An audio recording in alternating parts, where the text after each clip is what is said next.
Hey everyone, Derrick Smith here, senior trader at T3 Trading Group, and today I'm here to talk to you about a pretty fashionable topic for 2021, which is the short squeeze. Make sure to hit on that subscribe button, click that like button for me. So, a short squeeze, what is it?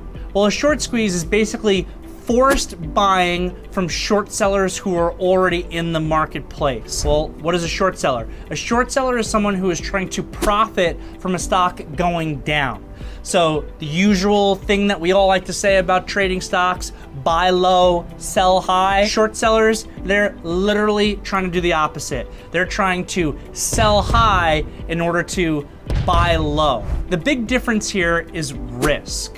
So when you're buying a stock, the worst thing that could ever happen to you is that you lose 100%, meaning the stock goes bankrupt, it goes to zero, and your entire investment becomes worthless. But if you're short selling, you actually have unlimited risk. Because where a stock can only go down 100%, a stock can actually go up hundreds or thousands of percentage points, especially if the stock is getting squeezed by forced buying from short sellers. You think, okay, I'm short this stock. Next thing you know, it could be a few days later. We've seen recent examples of it just this year, where now the stock is up 300%, 400%, because as that stock is moving higher, those institutions who might be short, those individuals who might be short, they're getting squeezed out for a loss. Short squeezes really became in fashion earlier this year in January, with the Wall Street Bets community focusing first on GameStop. So GameStop actually had a short float, a short interest of 140% of the outstanding shares. That should be impossible. But because of the concept of naked short selling, funds out there were shorting the stock, selling the stock without even borrowing it. It had the most insane short flow. And when the Wall Street Bets community recognized that, they all came in and they started buying. Their buying forced the stock to go up. Once that stock started to go up, then some of the shorts started to get squeezed. And when you had that high of a short float, it only takes a handful of those heavier shorts to really start buying that stock back. And then what happens is you get a virtuous cycle of buying, where the longs coming in and buying stock leads to the first shorts who are getting squeezed, who are having to buy back their stock at a loss, which leads to the price going even higher. And then the next shorts are getting squeezed, and the next shorts are getting squeezed, all while the Wall Street Bets folks were getting out there and buying even more stock to help facilitate that. And that's how we were able to see GameStop go from a price of about $20 to a price of $500, over $500 one day after hours, in a period of time of a handful of days. And GameStop wasn't all. We also saw short squeezes come into a lot of other stocks.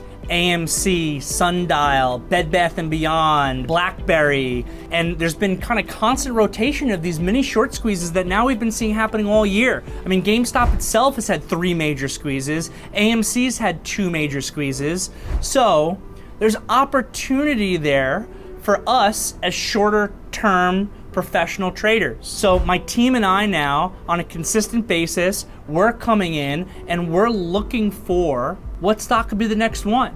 Because if a stock could go up 100%, 200% in a short period of time, I want to be able to be there for that ride. So my team and I now are paying attention to stocks that have high short floats. I think anything above 20% is definitely in that squeeze territory where they could really run that thing. And we're also paying attention to triggers that the squeeze could actually be happening. Some of those layers of probability that I've spoken about in a previous video also apply. If we're seeing the heavy volume along with momentum coming in, that could be the beginning of a squeeze. If we're seeing the big institutional long order flow coming into the market, in the options market, that is another signal that a squeeze could be happening. There's a ton of opportunity if you're able to get in these things early when they just start their squeeze. Just because there's a lot of opportunity definitely doesn't mean that there's no risk. There's actually a lot of risks involved in trading these names that are subject to short squeezes that we need to pay attention to. One is being too late. We got to keep in mind, you know what? A lot of these companies, let's face it, they're not necessarily the best companies that are out there, and it's probably why they had really large short interests to begin with. And once the squeeze is over, once the forced buying is done, there's a real risk that that stock is just gonna go right back down to its more fair fundamental value. So we wanna be careful about being too late and getting in after the squeeze has already occurred. We really want to make sure that we're getting in on the ground floor of that squeeze, getting involved early before it's gone up a couple 100 percentage points, and when the technical setup was still there with the volume and everything else. And there's one other major risk that I feel like people don't talk about enough, which is the risk of a secondary offering for that stock. Maybe people don't realize that that's actually what caused the top in AMC. AMC had that crazy short squeeze. It was actually the second short squeeze in the name. And in one day, I think it went from about $35 to 70 and change, 72, 73, something like that. And then they announced a secondary offering. And the stock went all the way back down to a low of, I think, $35 or so by that very next day. So what is a secondary offering, and why can that be so damaging to a stock that's squeezing higher, and how does that present risk to me? A secondary offering is when a company decides to utilize their stock price to raise additional funds for the company's operations. They're basically offering out additional stock, right? The same way you have an IPO, which is an initial public offering. That's when the first offering occurs for a company. Well, they can always add on more shares to that IPO by doing a secondary. Now let's think about what secondary offerings mean from the perspective of supply and demand. We've got this demand that's coming in, and some of that demand might be from that short squeeze. And you have a limited number of stock supply, which is what we call the stock's float. Now, when you do a secondary offering, that's going to increase the float.